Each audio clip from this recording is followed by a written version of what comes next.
Student, बहुत बहुत स्वागत है डीके सर क्लासेज में। आज की इस वीडियो में कक्षा 12 के बच्चों के लिए हिंदी का महामैराथन वीडियो लेके आ चुके हैं। हिंदी में कहीं भी नहीं भटकना है, 100 में 100 तैयारी के लिए आज हम आ चुके हैं और 22 फरवरी को एकदम धुआं धुआं करके आएंगे। आज का ये महामैराथन काफी वायरल क्वेश्चन के साथ होने जा रहा है। कहीं भी अब आपको खोजने की जरूरत नहीं पड़ेगी। हिंदी की तैयारी के लिए अब किसी भी वीडियो को देखने की जरूरत नहीं पड़ेगी। बस आज का ये महामैराथन देख लीजिए बाबू, पूरा क्वेश्चन आपको लेके आ चुके हैं, कहीं भी खोजने की जरूरत नहीं है। जितने भी वायरल क्वेश्चंस हैं देख रहे, गद्य साहित्य से बहुविकल्पी जितने भी हैं, पद साहित्य से बहुविकल्पी, इसके बाद देखिए इंपॉर्टेंट गद्यांश, यहाँ पे देख लीजिए जितने भी इंपॉर्टेंट गद्यांश हैं, इसके बाद पद्यांश देखिए जितने भी पद्यांश इंपॉर्टेंट है, आपको कहीं भी खोजने की जरूरत नहीं है। ये जीवन परिचय लेखक का, यहाँ पे कवि का देख रहे हैं ना जीवन परिचय, इसके बाद पंचलाइट से रिलेटेड, यहाँ पे बहादुर से रिलेटेड जितने भी आप देख रहे हैं संस्कृत का गद्यांश है, संस्कृत का यहाँ पे श्लोक है, इसके बाद देख रहे हैं ना पूरा मुहावरा लोकोक्तियां पूरा हल के साथ आज की वीडियो। यहाँ पे देख रहे हैं पत्र लेखन भी इसी में है, इसमें पंचिंग किया हुआ है, सभी क्वेश्चंस को पंचिंग कर दिए हैं। आपको कहीं भी भटकने की जरूरत नहीं बाबू, बहुत ही बड़ी वीडियो होने जा रही है। और यहाँ पे देखिए आतंकवाद के समस्या समाधान पे, इसके पर्यावरण पे, मतलब बहुत बड़ी महामैराथन की वीडियो होने जा रही है। तो आपको कहीं भी भटकने की जरूरत नहीं है। आज का ये महामैराथन आप देख लीजिए, आपसे 100 मतलब कि 100% बोल रहा हूँ बाबू कि 22 तारीख को देखिए, 22 तारीख को आप जब पेपर देकर आएंगे, पेपर देके आएंगे 7 बजे जब बैठेंगे और इस वीडियो को जब देखेंगे तो बोलेंगे कि सर जी आप जो बोले थे ना सेम वही क्वेश्चन आ गया था, सेम वही क्वेश्चन। अगर जिस बच्चे का मतलब 90% हिंदी में केवल आना होगा, अगर ये वीडियो देख लेते हैं तो 95 पक्का लेके आएंगे, गारंटी बोल रहा हूं बाबू। आप लोग से यही रिक्वेस्ट है कि इस वीडियो को शुरू से अंत तक देख लीजिए। जो बच्चे नहीं देखेंगे पछताएंगे बाबू, मैं गारंटी बोल रहा हूं। एक बार आपसे रिक्वेस्ट है कि पूरा देख लेना और वीडियो को प्यारा सा बस लाइक कर देना है। और चैनल पर जितने भी बच्चे हैं जुड़ जाइए, सब्सक्राइब करके ऑल नोटिफिकेशन क्लिक कर लीजिए। और ये जो महामैराथन में दे रहा हूं ना, इसका फुल वीडियो का पीडीएफ फ्री में दिया जाएगा।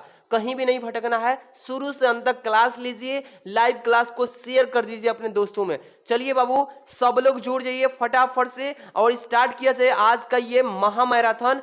सभी बच्चे को मतलब हार्दिक शुभकामनाएं, क्योंकि आज माँ सरस्वती जी का मतलब पूजन था, मतलब पंचमी था, तो आज सभी को पंचमी की हार्दिक शुभकामनाएं। ठीक है, चलिए माँ सरस्वती आप पर कृपा मतलब बनाए रखें कि आप लोग मतलब आल सब्जेक्ट में मिला के 95 अचीव कर सकें।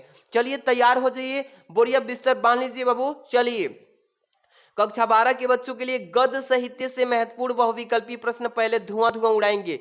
35 बहुविकल्पी प्रश्न पहले कहां से, तो गद्य साहित्य से धुआं धुआं उड़ा देना है। तैयारी में लग जाइए आप सभी डियर स्टूडेंट, आंसर फटाफट करते चलिएगा। बहुविकल्पी का पहला है आचरण की सभ्यता निबंध के लेखक कौन है। आचरण की सभ्यता निबंध के लेखक कौन है। देखिए मैं डायरेक्ट आपको आंसर बताऊंगा, अब हम विकल्प नहीं पढ़ूंगा चारों, क्योंकि समय ज्यादा लगेगा ना, तो समय के हिसाब से स्मार्ट वर्क करना पड़ेगा।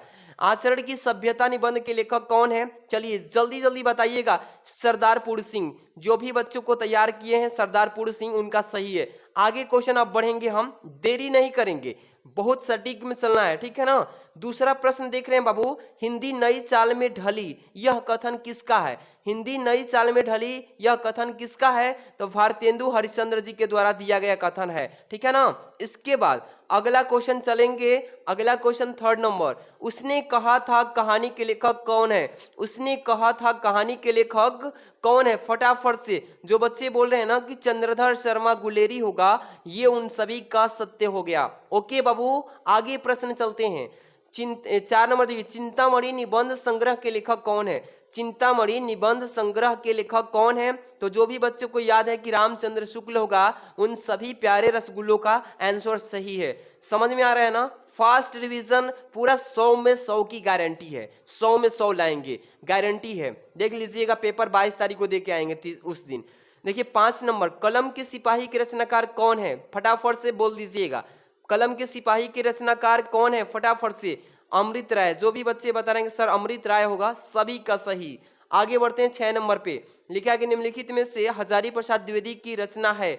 हजारी प्रसाद द्विवेदी जी की रचना कौन सी है। विचार और वितर्क होगा कि बिलेसुर बकरिया होगा कि साहित्य का धर्म होगा, कि यहाँ पे दिया हिंदी साहित्य की भूमिका। जल्दी से कमेंट छाप दीजिए। जो बच्चे कह रहे हैं कि विचार और वितर्क होगा, उन सभी का रसगुल्लों का आंसर सही है, ठीक है ना। आगे बढ़ते हैं बाबू, ध्यान दीजिएगा प्यारे रसगुल्लो, जुड़े रहेगा पूरा क्लास, आज महामैराथन, पूरा क्लास महामैराथन होगा। 7 नंबर क्वेश्चन देखिएगा, निम्नलिखित में से आचार्य रामचंद्र शुक्ल द्वारा लिखा निबंध कौन सा है? देखिए, तुम चंदन हम पानी, राष्ट्र का स्वरूप, अशोक के फूल, कविता क्या है? चारों विकल्प में से सत्य क्या होगा? जो बच्चे तैयार किए हैं कि कविता क्या है, उन सभी हमारे रसगुल्लों का सही आंसर हो गया। आगे बढ़ते हैं प्यारे रसगुल्लो, आप लोग जो भी हमारे डियर स्टूडेंट नए नए जुड़ रहे हैं बाबू, चैनल को प्लीज सब्सक्राइब करके जुड़िए, ऐसे ही इंग्लिश का महामैराथन लेके आएंगे, ठीक है ना। अगला क्वेश्चन 8 नंबर देखिए, अजात शत्रु रचना की विधा है। देखिए अजात शत्रु किसकी विधा है? तो नाटक की। यहाँ पे देखिए 3 नंबर जो दिया है नाटक, ये हो जाएगा इसका सही जवाब। हम देखिए बहुविकल्पी में आपका ज्यादा वक्त नहीं लेंगे, प्रश्न पढ़ेंगे, इसका आंसर डायरेक्ट बताएंगे, समझ में आ रहा है ना। 9 नंबर देखिए, अगेय की रचना है। अगेय जी की कौन सी रचना है? मेरे विचार, पृथ्वी पुत्र, विचार प्रवाह, शेखर एक जीवनी। इस तरीके के जब प्रश्न पूछे तो आपको चारों विकल्प पढ़ने की आवश्यकता पड़ेगी कि आगे की कौन सी भाई रचना है, चारों में से पढ़ेंगे तभी तो मालूम चलेगा। तो आगे की रचना कौन सी है? शेखर एक जीवनी। ये जो विकल्प देख रहे हैं ना, घ नंबर, ये सत्य है। आगे बढ़ते हैं बाबू, चलिए ध्यान दीजिएगा, यहाँ पे 10 नंबर पे हम आ चुके हैं। क्या लिखा है? बहादुर कहानी के लेखक कौन है? बहादुर कहानी के लेखक कौन है? देखिए यहाँ पे दिया है ना अमरकांत, ये हो जाएगा इसका करेक्ट आंसर। आगे चलते हैं प्यारे रसगुल्लो, आप लोग भी जवाब देने की कोशिश कीजिएगा। यहाँ पे देखिए रामधारी सिंह दिनकर प्रमुख कवि हैं, किसके? प्रयोगवादी काव्यधारा के, प्रगतिवादी काव्यधारा के। तो देखिए ख नंबर जो है विकल्प यही सत्य हो जाएगा, क्योंकि प्रगतिवादी काव्यधारा के रामधारी सिंह दिनकर प्रमुख कवि रहे हैं। आगे बढ़ते हैं बाबू, प्यारे रसगुल्लो आप लोग जुड़े रहना, और इस लाइव जो है इस प्रीमियरिंग को आप लोग शेयर कर देना, आपसे रिक्वेस्ट है, हम्बल रिक्वेस्ट, लाइक कर देना, शेयर कर देना। 12 नंबर क्वेश्चन की भाषा योग विशिष्ट के लेखक कौन है? भाषा योग विशिष्ट के लेखक कौन है? तो राम प्रसाद निरंजनी। ये जो देख रहे हैं ना तीसरा विकल्प, ये सत्य है। इसके बाद 13 नंबर, सदल मिश्र की रचना कौन सी है? सदल मिश्र की रचना कौन सी है? तो नासी के तो पोख्यान। ये जो आप देख रहे हैं ख नंबर, ये सत्य है। आगे बढ़ते हैं बाबू 14 नंबर क्वेश्चन पे, चंद्रकांता संतति कृति विधा है, किसकी है? निबंध की, नाटक की, कहानी की, उपन्यास की। जल्दी जल्दी छाप दीजिए अपना आंसर। जो बच्चे करेंगे सर उपन्यास होगा, उन सभी प्यारे रसगुल्लों का राइट आंसर हुआ। आगे बढ़ते हैं 15 नंबर, बालकृष्ण भट्ट संपादक थे किस चीज का? बालकृष्ण भट्ट संपादक थे किस चीज का? तो हिंदी प्रदीप के। किस चीज के बाबू? हिंदी प्रदीप के। आगे बढ़ते हैं प्यारे रसगुल्लो, आप लोग एकदम ऐसे ही बने रहिएगा पूरा अंत तक। महामैराथन आज इस हिंदी का सुपड़ा साफ करेंगे, एक भी क्वेश्चन नहीं छोड़ेंगे, हिंदी में तहलका मचा देंगे कि आप लोग 22 फरवरी को धुआं उड़ा के आएंगे, ठीक है ना। 16 नंबर, वासुदेव सर अग्रवाल की रचना कौन सी है? वासुदेव सर अग्रवाल की रचना कौन सी है? जो बच्चे कह रहे हैं कि बागधारा होगा सर, उन सभी का सही है, बागधारा सभी का सही है। आगे बढ़ते हैं 17 नंबर, विचार और वितर्क के लेखक कौन है बाबू? कमेंट में छाप देना है, कमेंट में छाप देना है, विचार और वितर्क के लेखक कौन है। चलिए जल्दी जल्दी छापते रहिएगा, जो भी बच्चे करेंगे सर हजारी प्रसाद द्विवेदी जी हैं, सभी का करेक्ट आंसर। आगे बढ़ते हैं बाबू, ध्यान देना, अयोध्या सिंह उपाध्याय हरिऔध की रचना है कौन सी? कल्प वृक्ष, नाटक, संस्मरण, निबंध। तो इस चारों में से कोई नहीं है, यहाँ पे नन हम लिख दिए क्योंकि एक विकल्प जो है इसमें जो होगा वो लिखे ही नहीं है, चारों विकल्प गलती लिख दिए थे तो नन होगा इसमें से। इस तरीके का पेपर में अगर क्वेश्चन आए तो आप क्या लगाएंगे? नन। अगर इसका सही आंसर क्या होगा, यहाँ पे लिख देता हूं, ठेठ हिंदी। क्या लिखेंगे? ठेठ हिंदी का ठार। क्या होगा बाबू?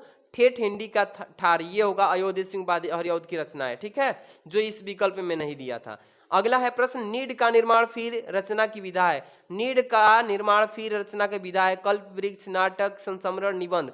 चारों में से कौन सा सही है? आत्मकथा होगा। इसमें देखिए फिर क्या है कि चारों विकल्प नहीं लिखा हूं, लेकिन इसका राइट आंसर होगा आत्मकथा। ये बाबू मैं दो जो ऑप्शन है ना इसका हेरे फेर हो गया था, लेकिन अब आगे एक भी मिस्टेक नहीं होगा। आगे आप लोग ध्यान देना है, देखिए 20 नंबर क्वेश्चन का कि हरिशंकर परसाई का निबंध संग्रह कौन सा है? विचार प्रवाह, पृथ्वी पुत्र, तब की बातें और थी, क्षण बोले कण मुस्काए। जल्दी से जवाब फटाफट से छाप दीजिए। इसका राइट आंसर तब की बात और थी। क्या होगा बाबू? हरिशंकर परसाई जी का निबंध संग्रह तब की बात और थी, सी नंबर सही है। आगे बढ़ते हैं प्यारे रसगुल्लो, 21 नंबर का जवाब देने की कोशिश कीजिएगा।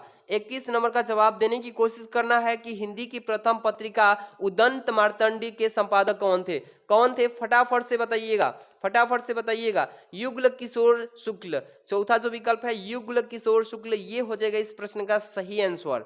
आगे बढ़े ना बाबू, चलिए हम आपको मोटिवेशन लाइन भी बोलेंगे जैसे ये आपको 35 क्वेश्चन खत्म होता है। इसके बाद 22 नंबर पे आ चुके हैं, प्रताप नारायण मिश्र द्वारा संपादित पत्र का नाम बताइए। जल्दी जल्दी बताइए, छाप देना है। ब्राह्मण जो बच्चे करेंगे सर ब्राह्मण है उनका प्रताप नारायण मिश्र द्वारा संपादित पत्रिका, तो सबका सत्य है। आगे बढ़े ना बाबू, देखिए बाबू, देखिए 23 नंबर का आंसर बताने की कोशिश करना है आपको कि बाणभट्ट की आत्मकथा के लेखक कौन से हैं? बाणभट्ट की आत्मकथा के लेखक कौन है? तो हजारी प्रसाद द्विवेदी जी।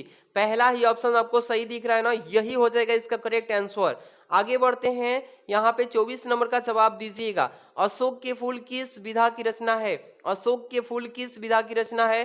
फटाफट से आंसर छाप दीजिए। जो बच्चे बोल रहे हैं कि सर निबंध होगा, उन सभी प्यारे रसगुल्लों का आंसर सही है। इसके बाद आगे की प्रश्न चलेंगे 25 नंबर पे।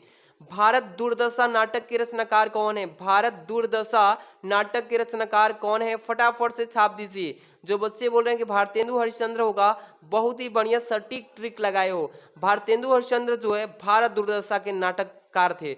आगे बढ़ते हैं बाबू, यहाँ पे 26 नंबर का जवाब दीजिएगा। इनमें से गद्य की किस विधा में काल्पनिक प्रसंगों की स्थान नहीं है? कहानी, उपन्यास, नाटक, आत्मकथा। जो बच्चे बोलेंगे सर आत्मकथा होगा, उन सभी रसगुल्लों का आंसर सही है। 26 नंबर हो गया ना। 27 नंबर का जवाब दीजिएगा। 27 नंबर, भारतेंदु हरिश्चंद्र द्वारा संपादित पत्रिका कौन सी है? जल्दी से जवाब दीजिए, जल्दी से, कि भारतेंदु हरिश्चंद्र द्वारा संपादित पत्रिका कौन सी है? जो बच्चे करेंगे सर कवि वचन सुधा होगा, उन सभी का सही है। ओके बाबू, आगे बढ़ते हैं, ध्यान देना। 28 नंबर क्वेश्चन कि श्रद्धा भक्ति निबंध के लेखक कौन है? श्रद्धा जो भक्ति है, इस निबंध के राइटर कौन है? श्याम सुंदर दास, गुलाब राय, या रामचंद्र शुक्ल जी, या विद्या निवास मिश्र। देखिए चारों विकल्प में से क्या होगा सही, जल्दी बता दीजिए। श्रद्धा भक्ति निबंध के लेखक जो है रामचंद्र शुक्ल जी हैं। चारों में से तीसरा विकल्प सत्य है। ओके, 29 नंबर पे आ चुके हैं बाबू। इसके बाद हम गद हो जाएगा तो पद स्टार्ट करेंगे। रंगभूमि उपन्यास निबंध के लेखक कौन है? रंगभूमि उपन्यास के लेखक जल्दी से छाप दीजिए कौन से होंगे? वृंदावन लाल वर्मा, जयशंकर प्रसाद, प्रेमचंद्र जी। जो बच्चे करेंगे सर प्रेमचंद्र होगा, उन सभी का सही है। ओके, आगे बढ़ते हैं 30 नंबर क्वेश्चन। 30 नंबर पे आ चुके हैं, कर्मनाशा की हार कहानी के लेखक कौन है? कर्मनाशा की हार कहानी के लेखक शिव प्रसाद सिंह जी हैं। पहला ही विकल्प सत्य है, ठीक है ना, पहला ही विकल्प सत्य। आगे देखिए बाबू, 31 नंबर क्वेश्चन पे आ चुके हैं कि राष्ट्र का स्वरूप निबंध वासुदेव अग्रवाल के किस निबंध संग्रह से लिया गया है? किस निबंध के संग्रह से लिया गया है? पृथ्वी पुत्र। ये पहला ही आपका आंसर सत्य हो जाएगा। पृथ्वी पुत्र के द्वारा ये निबंध संग्रह लिया गया था। आगे प्रश्न चलते हैं, कंटिन्यू रहेगा एकदम, हम लोग जारी रखेंगे महामैराथन को। जो बच्चे नए नए जुड़ रहे हैं वीडियो को लाइक कर देना, चैनल पर नए तो सब्सक्राइब कर लीजिएगा बाबू, ठीक है। अगला प्रश्न है, अष्टयाम कृति के लेखक कौन है? अष्टयाम कृति के लेखक कौन है? जल्दी से छाप दीजिए, चारों में से क्या होगा? जो बच्चे छाप रहे हैं कि बोलेंगे सर नाभा दास होगा, उन सभी का सत्य है बाबू, ठीक है। आगे प्रश्न चलते हैं 33 नंबर, धर्मवीर भारती द्वारा लिखित उपन्यास कौन सी है? जल्दी छाप दीजिए फटाफट से सभी बच्चे कि धर्मवीर भारती द्वारा लिखित उपन्यास कौन सी है? जल्दी जल्दी कमेंट कीजिए। जो बच्चे बोलेंगे सर सूरज का सातवां घोड़ा होगा, सबका सत्य है, ठीक है। जो बच्चे तैयारी किए हैं बेस्ट से बेस्ट, उनका एकदम आंसर भी बेस्ट आ रहा है। चलिए 34 नंबर क्वेश्चन, जयशंकर प्रसाद द्वारा लिखित नाटक नहीं है पूछा है ना, ये पेपर में पक्का पूछेगा। करुणालय है कि कल्याणी परिचय है कि सृजन है कि भारत सौभाग्य? चारों में से कौन सा सत्य है? फटाफट से छाप दीजिए। भारत सौभाग्य। जो बच्चे करेंगे सर भारत सौभाग्य होगा, सबका सही। ये देखिए 35 नंबर क्वेश्चन देखिए बाबू, इनमें से आत्मकथा विधा की रचना है। चलिए अर्धकथा, परिकथा, इसके बाद आवारा मसीहा, जयशंकर की डायरी, सॉरी अजय की डायरी। चारों में से कौन सा है बाबू? छाप डालिए। इनमें से कौन आत्मकथा की विधा रचना है? तो ये पहला ही है, अर्धकथा, ठीक है। इसके बाद अगला क्वेश्चन है इस गद्य साहित्य का आखिरी क्वेश्चन, इसके बाद पद स्टार्ट करेंगे। कहीं भी नहीं भटकना है, 100 में 100 आज पक्का। ये वीडियो कब आपको देखने को पूछाएगी, तो 22 फरवरी को एकदम कहेंगे कि हाँ सर आपने जो बोला था सेम आ गया था। देखिए 36 नंबर, यात्रा वृत्त संबंधित गद्य कृति आर्य यावर अज्ञे पुरस्कार मिला है किसको, जल्दी से छाप दीजिए अज्ञे जी को। यहाँ पे देखिए तीसरा नंबर जो दिया है अज्ञे जी, ये सत्य हो जाएगा। इसी तरीके से आपका ये गद्यांश का जो गद्य साहित्य से विकल्पिक था, हमने क्वेश्चन को 5 नंबर की तैयारी करा दिया। अब बाबू स्टार्ट करते हैं, गद्य हो गया ना, अब यहां से पद स्टार्ट होगा। पद भी बहुत ही मतलब कि वायरल क्वेश्चन के साथ तैयार कराया जाएगा, बढ़िया से रुक के एकदम आज महामैराथन को खलास कर देना है, खलास कर देना है। देखिए मेरी एक मतलब कि पॉजिटिव थिंकिंग कि देखिए बाज बनाकर छोड़ूंगा तुझे, बाज बनाकर छोड़ूंगा तुझे, बस पंख लगाना बाकी है, बस पंख लगाना बाकी है, बारूद तो खुद तेरे अंदर है, बस आग लगाना बाकी है। मैं देखिए आपको बारूद भर दे रहा हूं और आग आपको लगाना है बाबू, ध्यान दीजिएगा। आज इस वीडियो को पूरा वॉच कीजिए, महामैराथन धुआं धुआं करेंगे 22 फरवरी को, 100 में 100 कोई नहीं दिलाएगा। अब हिंदी की किसी भी वीडियो को देखने की जरूरत नहीं है, आज ये वायरल पेपर पढ़ लीजिए पूरा क्वेश्चंस। एक नंबर देखिए पद साहित्य से टोटल इसमें भी 35 क्वेश्चन, 35 क्वेश्चन का महामैराथन स्टार्ट कर दिए हैं। चलिए फटाफट से आंसर करिएगा। प्रिय प्रवास के रचयिता कौन है, देखिए मैं प्रश्न पढ़ूंगा और डायरेक्ट उसका आंसर बताऊंगा, ठीक है ना, कहीं भी घबराने की जरूरत नहीं है। प्रिय प्रवास के रचयिता कौन है बाबू, तो हरिऔध जी हैं। कौन है, हरिऔध जी। आगे बढ़ते हैं फटाफट से। देखिए निम्नलिखित में से क्षयवाद के कवि कौन है, निम्नलिखित में से क्षयवाद के कवि कौन है, यानी परमानंद दास जी, सूरदास जी, चतुर्भुज दास, मुकुटधर पांडे, चारों में से कौन सा सत्य है, फटाफट से छाप डालिए। जो बोल रहे हैं बच्चे कि मुकुटधर पांडे होगा सर, सही है। आगे बढ़ते हैं बाबू, आगे चलते हैं। 3 नंबर का आंसर छापने की कोशिश कीजिएगा। 3 नंबर है निम्नलिखित में से कौन सा कवि क्षयवाद युग का नहीं है, नहीं है पूछा है ना, निराला जी, जयशंकर प्रसाद जी, महादेव वर्मा जी, अज्ञे जी, चारों में से कौन सा सत्य है, जो बच्चे बोलेंगे सर अज्ञे जी होगा, सत्य है। आगे बढ़े बाबू, चलिए 4 नंबर क्वेश्चन आपके सामने है।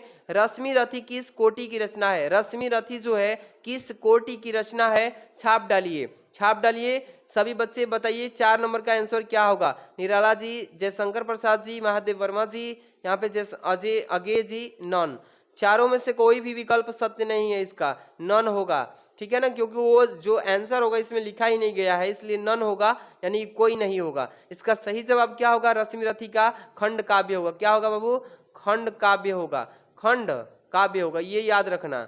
इसके बाद अगला प्रश्न है यहाँ पे 5 नंबर, बादल को घिरते देखा है रचना है, किसकी रचना है, बादल को घिरते देखा है किसकी रचना है, छाप डालिए। जो बच्चे बोलेंगे नागार्जुन की है सर, उन सभी का प्यारे रसगुल्लों का सत्य है। आगे बढ़े ना बाबू, एकदम धुआं धुआं क्वेश्चन हम लेके आए हैं, किसी भी प्रश्न को आप खोजने की जरूरत नहीं है, हिंदी का ऐसे ही बता देता हूं कि 100 में 100 तैयारी कर लेंगे। इसके बाद इंग्लिश में भी 100 में 100 की वीडियो लेके आ रहे हैं। आप लोग प्यार बनाए रखिए, इस वीडियो को ज्यादा से ज्यादा बस शेयर करना है, चैनल पर नए तो सब्सक्राइब करके जुड़े रहिए, डेली वीडियोज मिलेंगी, 100 में 100 तैयारी कल इंग्लिश की मिलेगी। चलिए 6 नंबर प्रश्न, कितनी नावों में कितनी बार काव्य कृति है, चलिए छाप डालिए इसका आंसर, कितनी नावों में कितनी बार काव्य कृति है, किसकी है बाबू। चलिए जो बच्चे बोल रहे हैं कि सर नागार्जुन की है, सबका सही है। आगे बढ़े ना, 7 नंबर क्वेश्चन, 7 नंबर पे आ चुके हैं कि क्षयवाद की प्रमुख विशेषता क्या है, क्षयवाद की प्रमुख विशेषता पूछा है, प्रकृति की का उद्दीपन रूप, इसके बाद सौंदर्य एवं प्रेम, यही होगा दूसरा नंबर। क्या होगा बाबू, दूसरा नंबर ख नंबर होगा, सौंदर्य एवं प्रेम। समझ में आ रहा है ना, चलिए आगे चलते हैं बाबू, यहाँ पे ध्यान देना। दूसरा सप्तक का प्रकाशन वर्ष किस वर्ष में हुआ था, दूसरा सप्तक का प्रकाशन वर्ष किस वर्ष में हुआ था। चलिए जो बच्चे करेंगे सर 1951 में हुआ था, सभी प्यारे रसगुल्लों का सही आंसर, सटीक आंसर जा रहा है। इसका मतलब तैयारी is the best for board exam 2024।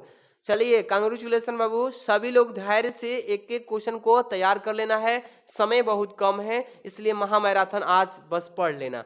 देख लीजिए, हिंदी का प्रथम महाकाव्य माना जाता है किसको, हिंदी का प्रथम महाकाव्य किसको माना जाता है, तो पृथ्वीराज रासो को। किसको बाबू, पृथ्वीराज रासो को। आगे बढ़ते हैं, देखिए 10 नंबर जो क्वेश्चन होने वाला है, मैथिली शरण गुप्त की काव्य कृति है, मैथिली शरण गुप्त की काव्य कृति कौन सी है। जो बच्चे बोल रहे हैं कि सर त्रिपथ गा होगा, त्रिपथ गा उसका सही है। आगे बढ़े ना, चलिए ध्यान दीजिएगा 11 नंबर क्वेश्चन, रामधारी सिंह दिनकर प्रमुख कवि हैं किस चीज के? रामधारी सिंह दिनकर प्रमुख कवि हैं किस चीज के? निर्गुण ज्ञानश्री काव्यधारा के। किसके? यहाँ पे तीसरा विकल्प जो देख रहे हैं ना, सत्य है। आगे चलते हैं 12 नंबर क्वेश्चन को ध्यान से धुआं धुआं कर देना है। क्या करना है बाबू? धुआं धुआं उड़ा देना है 12 नंबर को। बिहारी की रचनाओं का छंद है। बिहारी की रचनाओं का छंद क्या है बाबू? जल्दी से छाप दीजिए, 12 नंबर को छाप दीजिए। दोहा सभी का सही है, दोहा होगा इसका सही आंसर। आगे बढ़ते हैं, आगे है आंसू रचना है किसकी?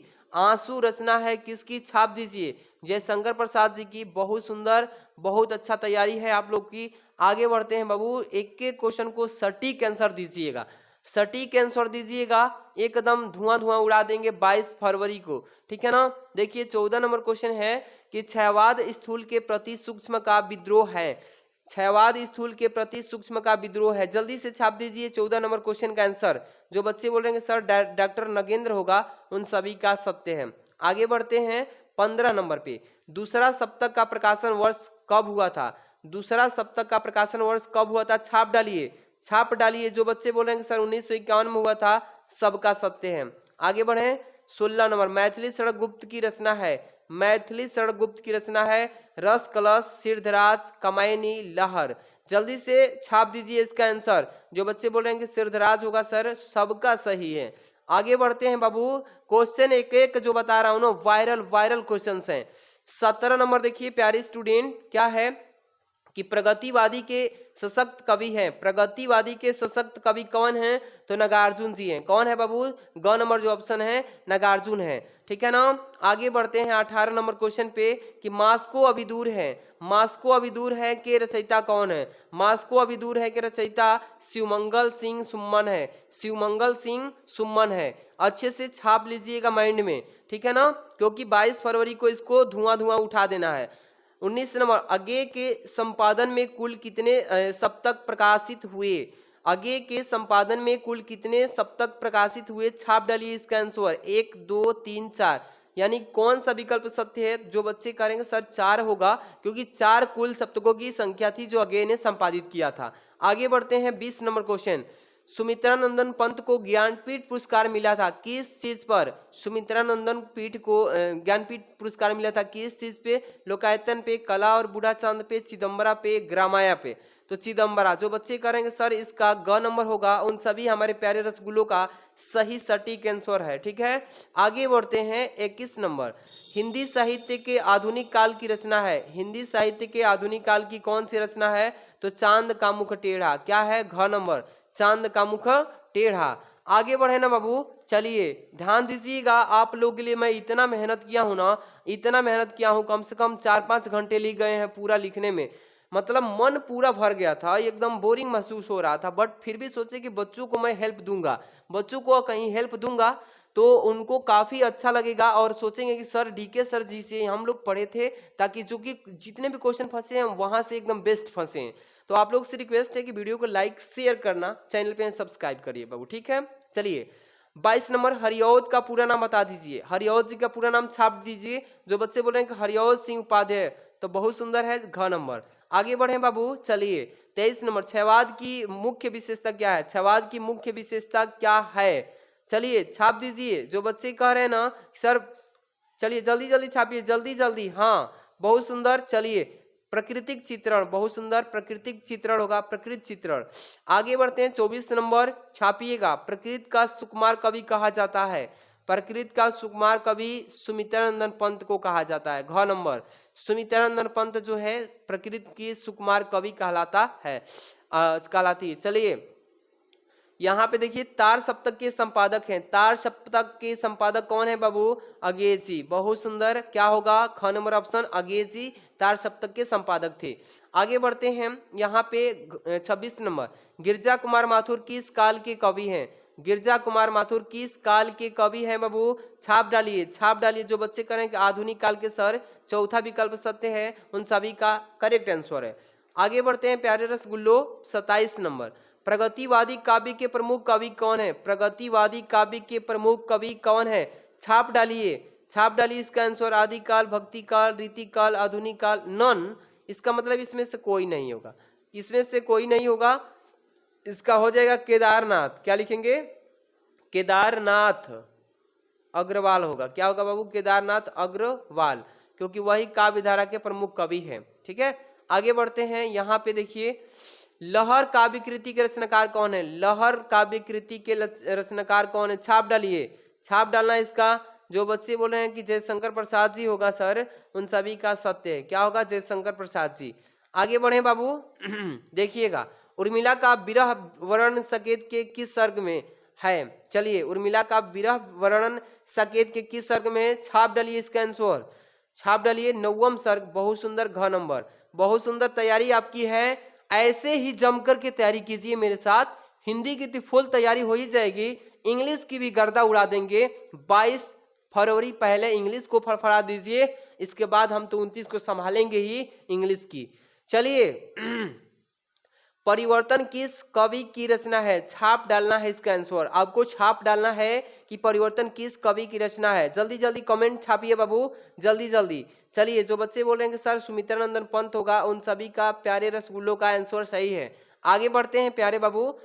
31 नंबर, इनमें से किस काव्य कृति पर ज्ञानपीठ पुरस्कार मिला है? काव्य कृति पर ज्ञानपीठ पुरस्कार की बात की गई है ना, छाप डालिए। जो बच्चे बोल रहे हैं कितनी नाव में कितनी बार, सबका सत्य है। ठीक है ना। आगे चलते हैं। तीसरा सप्तक का प्रकाशन वर्ष है, तीसरा सप्तक का प्रकाशन वर्ष कौन सा है? तो 1959। 1959 जो बच्चे कर रहे हैं ना, ख नंबर, सबका सत्य है। आगे बढ़ते हैं, अब लास्ट 2 ही क्वेश्चन बचे हैं, पढ़ लीजिए, इसके बाद तो स्टार्ट होगा मेन। अब कला और बूढ़ा चांद कृति के रचयिता कौन है? कला और बूढ़ा चांद कृति के रचयिता सुमित्रानंदन पंत जी हैं। पहला ही विकल्प सत्य है बाबू। आगे बढ़े ना। 34 नंबर, किस महाकाव्यात्मक कृति में 12 सर्ग हैं? किस महाकाव्यात्मक कृति में 12 सर्ग हैं बाबू? साकेत में। किसमें है? साकेत में। तीसरा विकल्प सत्य है। आगे बढ़ते हैं। क्षयवाद की प्रमुख विशेषता क्या है? क्षयवाद की प्रमुख विशेषता स्थूल के प्रति सूक्ष्म कण, यानी चौथा विकल्प जो है सत्य है। तो आज की इस वीडियो में गद से पद से पूरे 70 क्वेश्चन आपने अटेम्प्ट किया। 70 हो गया ना, इससे आपका 10 नंबर 100% पक्का। आगे अब बढ़ते हैं लेकर के अब धुआं धुआं वाला क्वेश्चंस बाबू। इसके बाद मैं बता रहा हूं गद्यांश, जो आपको गद्यांश दिया जाएगा वायरल, 2 गद्यांश बता रहा हूं। 2 गद्यांश वायरल पढ़ के चले जाना, 100% पूछेगा, 100% सिक्योर हो जाइएगा बाबू। सभी लोग ध्यान से मेरी बात को समझिए। गद्यांश को कैसे ट्रिक से पहचान लेंगे, कोई भी गद्यांश दे रहा है तो आप आसानी से पहचान लेंगे। चलिए ध्यान दीजिएगा। सबसे पहले गद्यांश को फुल पढ़ लेना इसको।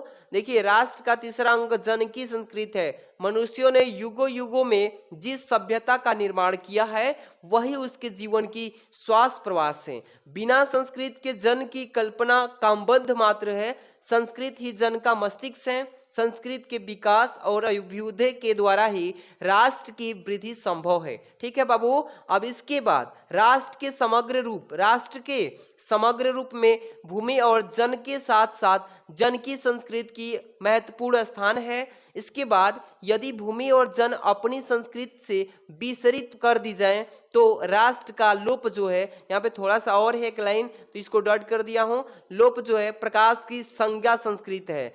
इस तरीके से ये गद्यांश आएगा। आपको क्वेश्चन एकदम बढ़िया से पढ़ के जाना है। ये वायरल गद्यांश है, इसको पढ़ लीजिएगा 100%। इसमें देखिए प्रश्न भी पूछा है। प्रश्न में क्या बोला है बाबू कि उपर्युक्त गद्यांश के पाठ और लेखक का नाम बताइए। उपर्युक्त गद्यांश के पाठ और लेखक का नाम, इसके बाद रेखांकित अंश की व्याख्या, भूमि और जन के अतिरिक्त राष्ट्र में क्या महत्वपूर्ण भूमिका है ये पूछा है, राष्ट्र की वृद्धि कैसे संभव है, जन का मस्तिष्क क्या है। चलिए इसको कैसे सॉल्व करेंगे, छाप डालना है, छाप डालना है। सबसे पहले क्या करेंगे बाबू, ध्यान दीजिए, प्रश्न संख्या 3 में आएगा, लिखना भी सीख लीजिए, इसी तरीके से लिखना है। प्रश्नोत्तर संख्या 3 जैसे संकेत हम डाल दिए हैं कि हाँ ये गद्यांश कर रहे हैं बाबू, राष्ट्र का तीसरा डॉट डॉट की संज्ञा संस्कृति है, इस तरीके से कर लेंगे ना। अब पहला प्रश्न में पूछा गया था, ध्यान देना है, यहाँ पे पूछा गया था ना कि उपर्युक्त गद्यांश के पाठ और लेखक का नाम बताइए।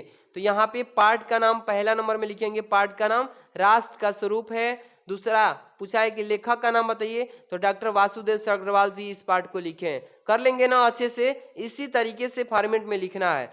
अब देखिए इसके बाद रेखांकित अंश की व्याख्या पूछा है, यहाँ से यहाँ से रेखांकित अंश को यहाँ तक इसकी व्याख्या कर देना है। जिसे लिखा है बिना संस्कृत के जन की कल्पना क्रमबद्ध मात्र है और संस्कृत ही जन का मस्तिष्क से संस्कृत के विकास और अभ्युदय के द्वारा ही राष्ट्र की वृद्धि संभव है। यहाँ पे लिखेंगे हेडिंग में कि रेखांकित अंश की व्याख्या, 2 नंबर है ना, रेखांकित अंश की व्याख्या। सभी प्यारे रसगुल्लो ध्यान से समझिएगा, ये वायरल प्रश्न जो मैं बता रहा हूं, ठीक है।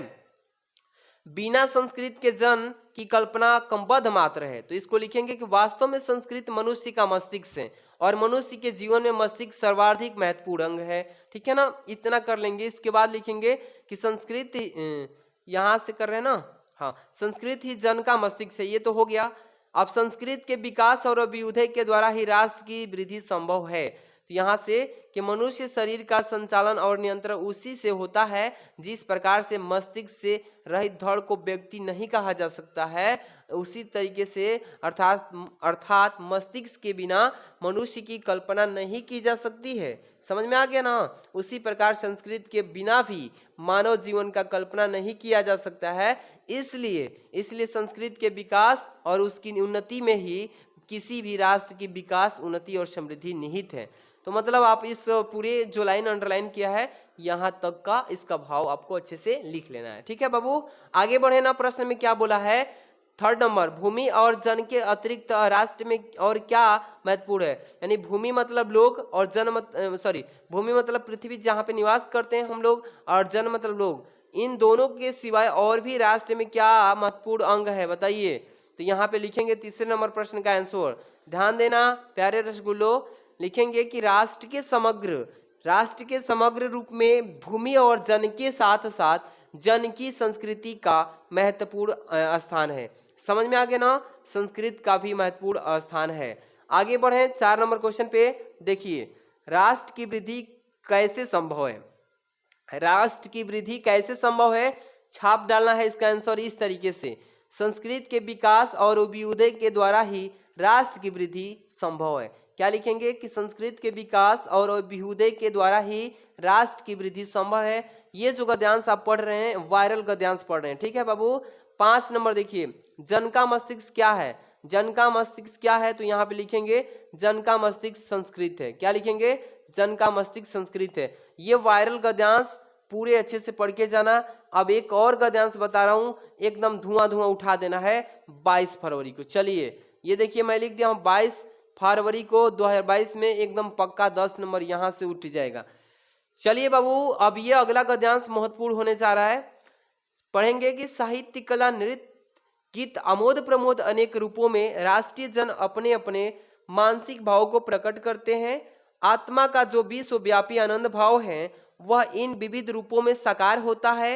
यद्यपि बाह्य रूप की दृष्टि से संस्कृत के ये बाहरी लक्षण अनेक दिखाई पड़ते हैं, किंतु आंतरिक आनंद की दृष्टि से उनमें एकता, एक सूत्रता जो व्यक्तिगत यानी व्यक्ति सहृदय ... राष्ट्र के लिए स्वास्थ्यकार है। इस तरीके से इस गद्यांश को पूरा पढ़ लेना है। अब देखिए राष्ट्र से जुड़ा हुआ इस पाठ का नाम में कहीं ना कहीं पाठ का नाम आपको मिलेगा, जिससे राष्ट्रीय दिया है ना, इसी से पकड़ लेंगे कि राष्ट्र के स्वरूप वाला चैप्टर से दिया है। प्रश्न भी पूछा है इसमें, ध्यान दीजिए। पहला है कि गद्यांश के पाठ और लेखक का नाम बताइए। चलिए पहले इसको कैसे करेंगे, एक एक क्वेश्चन को अच्छे से समझ लीजिए। यहाँ पे देखिए हमने एक एक क्वेश्चन का सलूशन लाए हैं ताकि आपको दिक्कत ना हो। पूरा तैयारी बम्फर करके जाना है।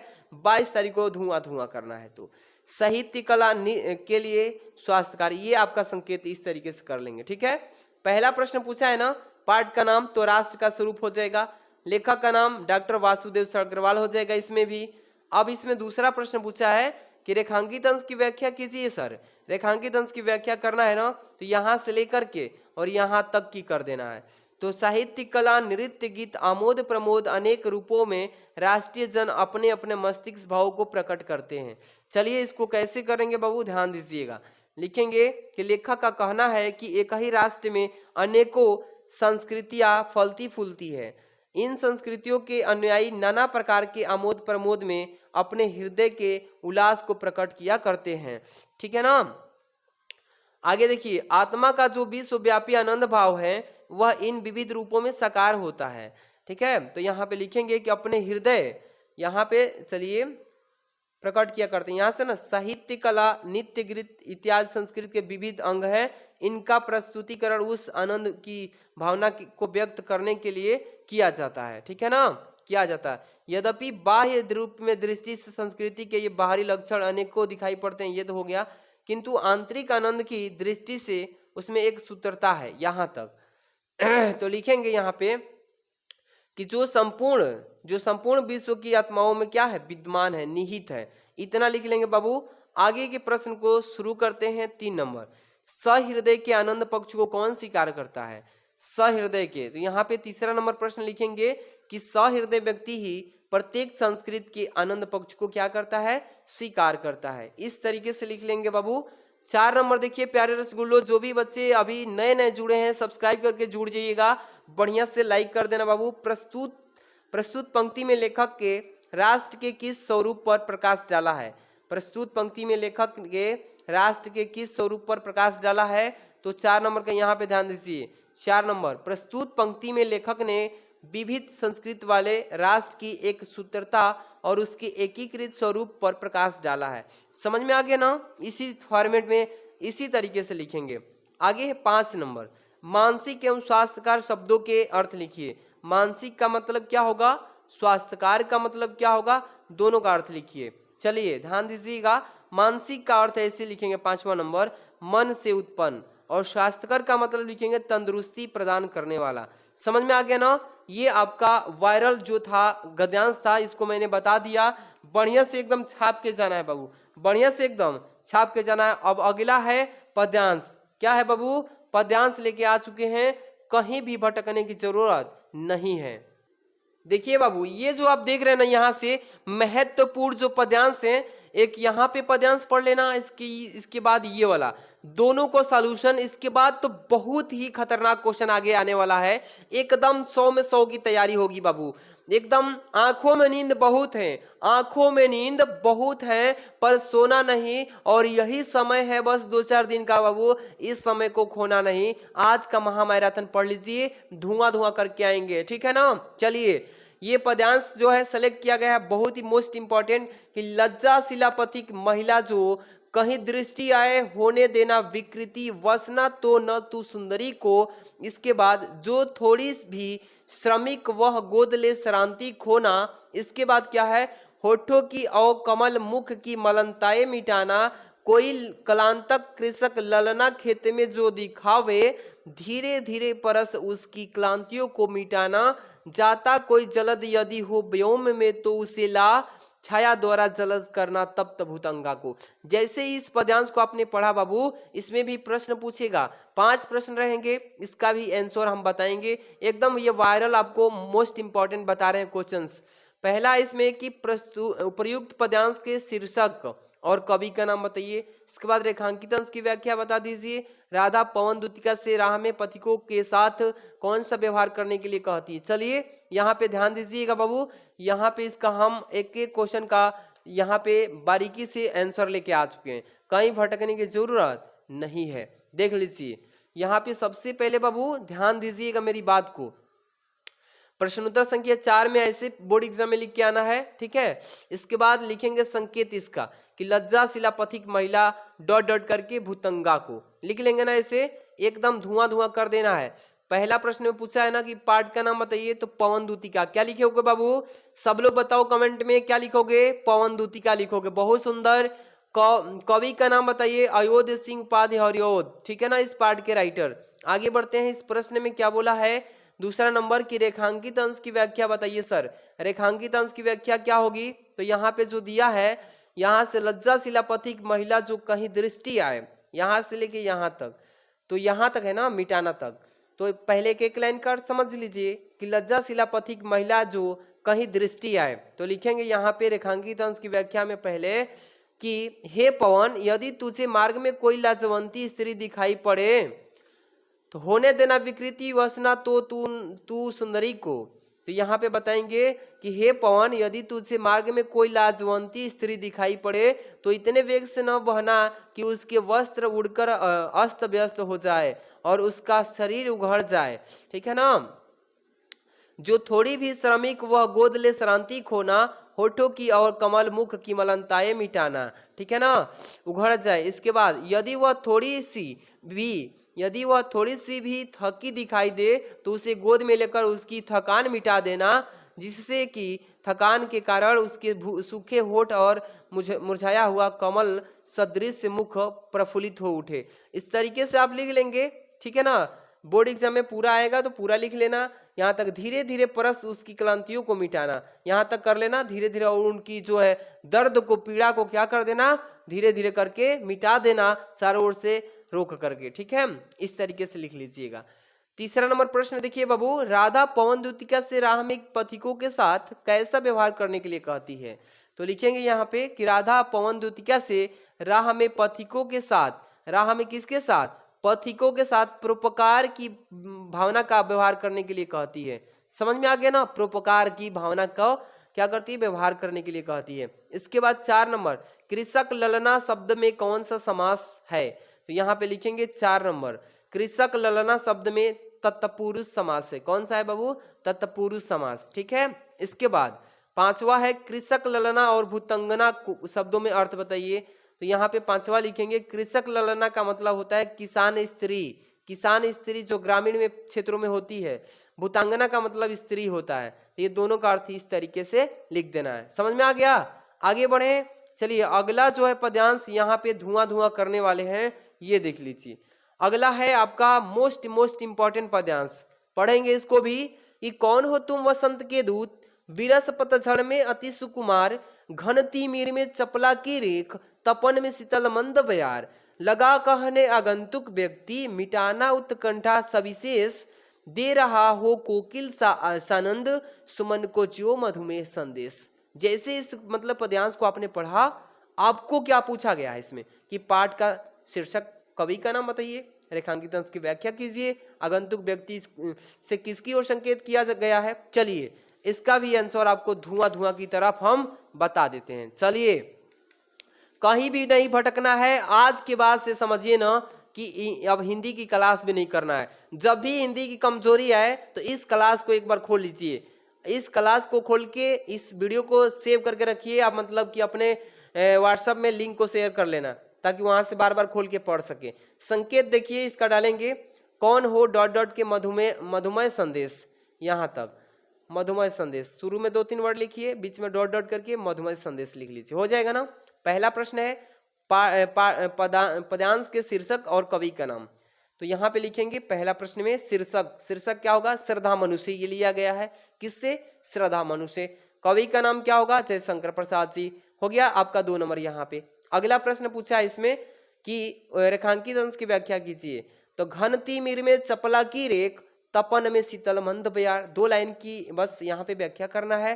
तो लिखेंगे रेखांकित अंश की व्याख्या कि मनु श्रद्धा से उसका परिचय जानते हुए प्रश्न करते हुए कहते हैं कि मेरे इस अत्यंत निराशापूर्ण और अंधकारपूर्ण जीवन में काले बादल के बीच बिजली की रेखा के समान और वेदना एवं व्यथा से तप्त मेरे जीवन में शीतल और मंद गति से चलने वाले पवन के समान कौन हो।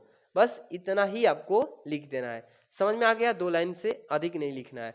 इसके बाद है तीसरा, आगंतुक व्यक्ति से किसकी ओर संकेत किया गया है। चलिए आगंतुक व्यक्ति से किसकी ओर संकेत किया गया है बाबू, छाप डालना है, छाप डालना है। देखिए आगंतुक व्यक्ति शब्दों के माध्यम से मनु की ओर संकेत किया गया, किसकी ओर बाबू, मनु की ओर संकेत किया गया, मनु की ओर। समझ में आ गया। अगला प्रश्न 4 नंबर, पद्यांश में किसकी उत्कंठा मिटाने की बात कही गई है पद्यांश में। तो 4 नंबर का प्रश्न का उत्तर लिखेंगे कि पद्यांश में श्रद्धा के द्वारा मनु की उत्कंठा मिटाने की बात कही गई है। समझ में आ गया ना बाबू, ऐसे ही पेपर में लिखना है सटीक सटीक।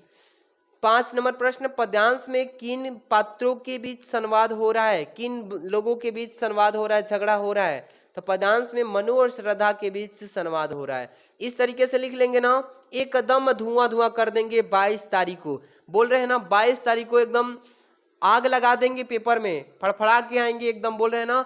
अगला प्रश्न स्टार्ट करते हैं बाबू, एकदम जीवन परिचय लेखक का, एकदम गर्दा उड़ा देंगे हम, बोल रहे हैं ना, एकदम धुआं धुआं कर देंगे।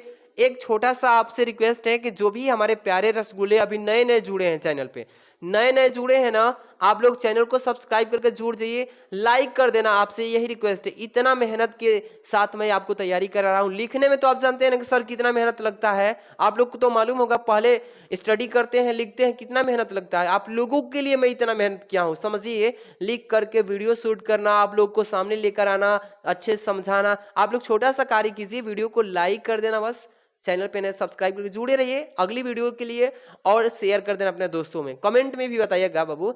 चलिए प्रश्न संख्या 5 के क, ये जो होता है ना बाबू, ये मैं आपको इसलिए लिख दिया होता हूं कि आपको समझाने में थोड़ा बेहतर रहे कि किस प्रश्न में ये कौन सा प्रश्न आएगा, समझ में आ गया ना। जैसे कि डॉक्टर हजारी प्रसाद द्विवेदी जी ये लेखक हैं, इनका जीवन परिचय कैसे लिखना है और जीवन परिचय में क्या क्या सावधानियां बरतनी है कि गलती ना हो और कम नंबर भी ना मिले। फुल में फुल चाहिए तो सावधानियां इसमें सीख लीजिए। चलिए हजारी प्रसाद द्विवेदी जी का जीवन परिचय कैसे लिखेंगे। सबसे पहले जीवन परिचय की हेडिंग डालेंगे प्यारे रसगुल्लो, लिखेंगे कि डॉक्टर हजारी प्रसाद द्विवेदी जी का जन्म सन 1907 ईस्वी को बलिया जिले के दुबे के छपरा ग्राम में हुआ था। इतना लिख लेंगे ना। तो आप देखिए बोर्ड एग्जाम में आपको ब्लैक पेन से ये जिस सन में जन्म हुआ उसको लिखना है, हाइलाइटर का यूज मत कीजिएगा, बस ब्लैक पेन से लिखिएगा, ठीक है। कि डॉक्टर हजारी प्रसाद द्विवेदी जी का जन्म सन 1907 ईस्वी को बलिया जिले के दुबे के छपरा ग्राम में हुआ था। क्लियर। आगे चलते हैं। पिता का नाम जो है अनमोल द्विवेदी और माता का नाम ज्योतिमती था। द्विवेदी जी सरयू पाणी ब्राह्मण थे। इनके बचपन का जो नाम था बाबू वो वैद्यनाथ द्विवेदी था। क्या था? वैद्यनाथ द्विवेदी। और 18 मई सन 1989 ईस्वी को हिंदी का यह महान पुत्र स्वर्ग में लीन हो गए। यानी कि जो मृत्यु हुई 18 मई सन 1979 चल रहा था, ये वाला भी ब्लैक पेन से आपको लिखना है। ये जो हाइलाइटर है इसका प्रयोग नहीं कीजिएगा। जीवन परिचय हो गया। अब साहित्यिक परिचय लिखेंगे तब वही फुल नंबर मिलेगा। बहुत बच्चे छोड़ देते हैं तो गलती करेंगे, ऐसा ये भूल नहीं करना है। समझ में आ गया ना। चलिए साहित्यिक परिचय ध्यान दीजिएगा। आचार्य हजारी प्रसाद द्विवेदी जी का हिंदी साहित्य के अंतर्गत आलोचना तथा निबंध के क्षेत्र में अविस्मरणीय योगदान है। क्या है? अविस्मरणीय का मतलब जिसको भूला नहीं जा सकता, ऐसा योगदान उन्होंने दिया है। और 1930 ईस्वी में काशी हिंदू विश्वविद्यालय से ज्योतिषाचार्य की उपाधि तथा 1949 ईस्वी में लखनऊ विश्वविद्यालय से डीलिटी की उपाधि प्राप्त की है। आप देखिए इसके बाद कई विभागों के अध्यक्ष एवं प्रमुख भी रह चुके हैं। समझ में आ गया ना कितने हार्ड वर्क किए हैं अपने लाइफ में।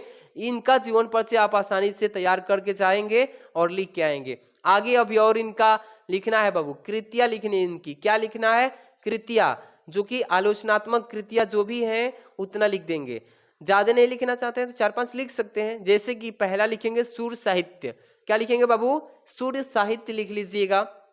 दूसरा लिखिएगा कालिदास का ललित योजना, ठीक है ना, कालिदास का ललित योजना। तीसरा है हिंदी साहित्य की भूमिका। तीसरा क्या है प्यारे रसगुल्लो? हिंदी साहित्य की भूमिका। चौथा है प्राचीन भारत के कलात्मक विनोद। इसके बाद 5वां लिख लीजिएगा प्यारे रसगुल्लो कबीर। ठीक है ना बाबू, अच्छे से पढ़ के जाइएगा, धुआं धुआं उठा देना है। इसके बाद लिखेंगे निबंध संग्रह। उनका निबंध संग्रह लिखना होगा। बहुत बच्चे सोच रहे हैं कि क्या ये लिखेंगे या नहीं लिखेंगे, तो मैं बोल रहा हूँ कि पूरा नंबर लेना है ना तो पूरा लिखना ही पड़ेगा। समझ में आ रहा है ना प्यारे रसगुल्लो? बढ़िया से छापना पड़ेगा। निबंध संग्रह लिखेंगे कल्पलता, अशोक के फूल, कुटज आदि, मतलब 2-3 ठेली के आदि भी लिख देंगे तो हो जाएगा। समझ में आ गया ना।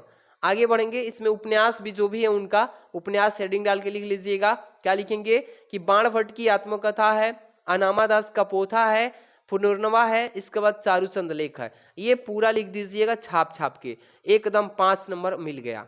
ये था आपके लेखक का जीवन परिचय। ये लेखक का जीवन परिचय वायरल प्रश्न मैं बता रहा हूँ। आज की वीडियो महामैराथन है। महामैराथन में एकदम धुआं धुआं कर देंगे। 100 में 100 हिंदी में, किस में? 100 में 100 नहीं आया तो 22 फरवरी को आप शाम को आके वीडियो देखिएगा तब बताइएगा। चलिए अगला प्रश्न देखिए बाबू। प्यारे रसगुल्लो आ चुके हैं। अब लेखक का तो हो गया, कवि का जीवन परिचय। आईएमपी कोई भी नहीं बताएगा इतना हार्ड वर्क के साथ, हाथ से लिखा हुआ। एकदम आपको फ्री में हम पीडीएफ भी इसका देंगे, नोट्स, ठीक है ना। टेलीग्राम ज्वाइन रखिएगा, टेलीग्राम पे मिलेगा, सब कुछ मिलेगा। जयशंकर प्रसाद का जीवन परिचय लिख रहे हैं ना, ये कवि है। आप देखिए जीवन परिचय पहले इनका लिखेंगे प्यारे रसगुल्लो कि जयशंकर प्रसाद जी का जन्म 30 जनवरी 1889 ईस्वी को काशी के सुंघनी साहू नामक प्रसिद्ध वैश्य परिवार में हुआ था। देखिए उनका जन्म 30 जनवरी 1889 को, ये ब्लैक पेन से लिखिएगा, ठीक है ना। जयशंकर प्रसाद जी का जन्म सन 30 जनवरी 1889 को काशी के सुंघनी साहू नामक प्रसिद्ध वैश्य परिवार में हुआ था।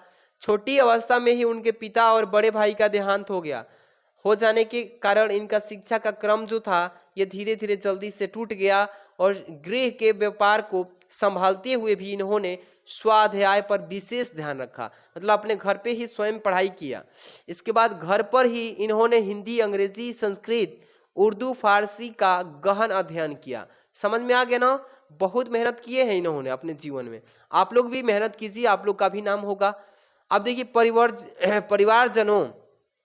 परिवारजनों की मृत्यु, अर्थ संकट, पत्नी वियोग आदि संघर्षों यहाँ पे देखिए संघर्षों के बाद से को अत्यंत जीवन है, ठीक है, जीवन झेलता हुआ यह अलौकिक प्रतिभास अपूर्ण गंधमय रचना सुमन अर्पित करता रहा। समझ में आ गया ना, इतना कठिन इन्होंने झेला है अपना जीवन। और 14 जनवरी 1937 को इनका रोग जर्जर शरीर जो था निष्प्राण हो गया, यानी कि प्राण निकल गया और हिंदी साहित्य के एक अध्ययन का बीटाक्षेप यानी कि इनका मृत्यु हो गया। तो बस ये जीवन पर से लिख लेंगे। इसके बाद साहित्यिक सेवाएं लिखेंगे बाबू। क्या लिखेंगे प्यारे रसगुल्लो? साहित्यिक सेवाएं। हेडिंग डालिएगा साहित्यिक सेवाएं। लिखेंगे श्री जयशंकर प्रसाद क्षयवाद के प्रवर्तक, उन्नायक तथा प्रतिनिधि कवि होने के साथ साथ युग प्रवर्तक, नाटककार। यहाँ पे आगे थोड़ा समझना होगा। नाटककार के बाद से क्या लिखेंगे प्यारे रसगुल्लो? कथाकार। क्या लिखेंगे? कथाकार तथा उपन्यासकार भी थे। विशुद्ध मानवतावादी दृष्टिकोण वाले प्रसाद जी ने अपने काव्य में आध्यात्मिक आनंद भाव की है, ठीक है। प्रेम और सौंदर्य इनके प्रमुख काव्य के प्रमुख विषय रहे हैं। इस तरीके से छाप देंगे ना, बहुत सुंदर। तैयारी में लगे रहिए, एकदम धुआं करके आएंगे 22 फरवरी को। अब इनकी रचना क्या है उसको देखिएगा। हेडिंग लगा के रचना लिखेंगे कि प्रसाद जी अनेक विषयों एवं भाषाओं के प्रकांड पंडित और प्रतिभा संपन्न कवि थे। विशुद्ध मानवतावादी दृष्टिकोण वाले प्रसाद जी ने अपने काव्य में आध्यात्मिक आनंद भाव की प्रतिष्ठा की है। इन्होंने नाटक, उपन्यास, कहानी, निबंध आदि भी लिखा है। तो ये सभी उनकी रचना है। समझ में आ गया? आगे चलते हैं। आगे देखिएगा निबंध लिखेंगे इनका। क्या लिखेंगे प्यारे रसगुल्लो? निबंध। काव्य और कला तथा अन्य निबंध जो है इनका उसको बताएंगे, लिख देंगे इस तरीके से। साहित्य में जो इनका स्थान है उसको लिखेंगे कि प्रसाद जी असाधारण प्रतिभाशाली कवि थे। उनके काव्य में एक ऐसा नर्सिंग आकर्षक एवं चमत्कार है। बस इतना लिख देंगे बाबू, ये हो जाएगा आपके कवि का महत्वपूर्ण जीवन परिचय। आपको 5 नंबर यहाँ से धुआं हो जाएगा। अगला है आपका वायरल टॉपिक, क्या? पंचलाइट। आ गए हैं लेकर के पंचलाइट को। इसके बाद अभी हम बहादुर पे भी बताएंगे। आज का महामैराथन आप सबके नाम 100 में 100 की तैयारी गारंटी ले लीजिए। मेरे साथ बने रहिए, वीडियो को लाइक शेयर करके रख दीजिएगा, पूरा धुआं कर देना है 22 फरवरी को। देखिए प्रश्न संख्या 6 पे आएगा। कितने नंबर पे आएगा प्यारे रसगुल्लो? 6 नंबर पे आएगा। और पंचलाइट को कहानी का सारांश लिखने के लिए बोला जाएगा, तो कैसे छाप के आना है ध्यान दीजिएगा। चलिए सबसे पहले पंचलाइट ऊपर लिख लीजिएगा और लिखेंगे कि पंचलाइट रेणु जी की आंचलिक कहानी है। आगे देखिए कि कहानी में बिहार के एक पिछड़े गांव के एक परिवेश का सुंदर चित्रण प्रस्तुत किया गया है। महता टोली में अशिक्षित लोग हैं, ठीक है ना। महता जो एक टोली है बिहार में, वहां पे मतलब पढ़े लिखे लोग नहीं हैं। उन्होंने रामनवमी के मेले से पेट्रोमैक्स खरीदा। क्या खरीदा बाबू? पेट्रोमैक्स खरीदा, जिससे वे पंचलाइट कहे। गांव के लोग क्या नाम रख दिए उसका? पंचलाइट रख दिए। पंचलाइट को ये सीधे यानी कि साधे लोग सामान की चीजें समझते थे, ठीक है, समझते हैं। और पंचलाइट को देखने के लिए टोली के सभी बालक, औरतें और मर्द इकट्ठे हो जाते हैं। अब इसके बाद सरदार अपनी पत्नी को आदेश देता है कि शुभ कार्य से पहले वह पूजा पाठ का प्रबंध कर ले, ठीक है ना। सभी सभी उत्साहित हैं, सभी लोग क्या हैं, गांव के लोग उत्साहित हैं, परंतु समस्या उठती है कि पंच लाइट जलाएगा फिर कौन भाई, सब तो अशिक्षित हैं, किसी को जानकारी नहीं है, कौन जलाएगा। तो आप देखिए सीधे सीधे सीधे सीधे लोग पेट्रोमैक्स को जलाना, सीधे साधे हो गए यहाँ पे, सीधे साधे लोग पेट्रोमैक्स को जलाना भी नहीं जानते थे गांव के। इस टोली में गोधा नाम का एक युवक था, उस टोला में एक गोधा नाम का युवक था, गांव की मुनरी नामक युवती से प्रेम करता था, मतलब प्रेम करता है, ठीक है, मुनरी नामक लड़की से प्रेम करता है। और मुनरी की माँ ने पंचों से गोधन की शिकायत की, मुनरी की जो माँ थी पंच से गोधन के बारे में शिकायत की थी कि वह उसके घर के सामने से गाना गाकर निकलता है, क्या करता है, गाना गा करके निकलता है, शिकायत की थी गांव में। लेकिन क्या हुआ बाबू, आगे देखिए, कहानी बहुत आकर्षक है, आप लोग ध्यान से समझ लीजिए इसको, बिना देखिए वो छापने के लिए। इस कारण पंचों ने उसे निकाल रखा है, किसको, गोधन को। अब देखिए मुनरी को पता है कि गोधन पंच लाइट जला सकता है, उसको पता था, वह चतुराई से पंचों तक यह बात बता देती है। कौन, मुनरी। पंच गोधन को दोबारा जाति में शामिल कर लेती है, जो पंच थे वो गोधन को दोबारा ले लेते हैं फिर से जाति में। और मुनरी की माँ गुलरी काकी प्रसन्न होकर गोधन को दोबारा जाति में शामिल कर देते हैं, क्या कर लेते हैं, शामिल कर लेते हैं। और मुनरी की माँ गुलरी यानी काकी प्रसन्न होकर गोधन को शाम के भोजन का निमंत्रण भी दे देती है, यानी खाना खाने के लिए बुला देती है। और पंच भी अधिक उत्साहित होकर गोधन को कह देते हैं, समझ में आ गया, क्या कह देते हैं कि तुम्हारा 7 खून माफ, खूब गाओ सलीम का गाना। पंच लाइट की रोशनी में वो यानी कि लोग भजन कीर्तन करते हैं, पंच लाइट जला दिया उस गोधन ने। और कहानी का कथानक सजीव है, इस कहानी में आंचलिक जीवनी का सजीव झांकी प्रस्तुत है। इतना लिख देंगे बाबू, ये पंच लाइट पे आएगा तो इतना तो लिखना ही पड़ेगा, क्योंकि 5 नंबर की बात है सर, 5 नंबर की बात है सर, आप लोग अच्छे से इसको तैयार कर लेना। इसके बाद अब आपको बताते हैं यहाँ पे बहादुर। चलिए बहादुर के लिए तैयार हो जाओ, बहादुर मेरे प्यारे रसगुल्लो। बहादुर को भी कैसे छाप के आना है बढ़िया समझ लीजिए, ये भी तो अथवा में भी पूछ सकता है या मेन में भी आ जाएगा। तो बहादुर पर कैसे लिखेंगे, चरित्र चित्रण इसका। सबसे पहले लिखेंगे हेडिंग की बहादुर के प्रमुख पात्र बहादुर की चरित्र चित्रण है, इस तरीके से हेडिंग लिख लेंगे ना, हाँ बहुत सुंदर। चलिए लिखेंगे अमरकांत जी द्वारा लिखी कहानी बहादुर का प्रमुख पात्र बहादुर है, जिसकी चारित्रिक विशेषताएं इस प्रकार से, किस तरीके से, इस तरीके से। पहला इसमें विशेषता क्या है, इसी तरीके से हेडिंग डाल के पेपर में लिखना पड़ेगा। किस तरीके से सर, कि छल कपट रहित, क्या लिखेंगे, छल कपट रहित। बहादुर छल कपट से रहित भोला बालक है, जिसकी उम्र लगभग 12 से 13 वर्ष है। बहादुर एक नेपाली लड़का है, ये पहला छल कपट रहित, पहला इसका चरित्र हो गया। दूसरा देखिए, दूसरा क्या लिखेंगे, परिश्रमी हंसमुख एवं मृदभाषी, ये परिश्रमी था, मेहनत करने वाला, हंसमुख था, मृदभाषी कोमलता से बोलने वाला था। लिखेंगे कि बहादुर हर समय हंसते रहते थे, जिससे भी बोलते थे तो बड़ी ही नम्रता एवं मृदुता के साथ।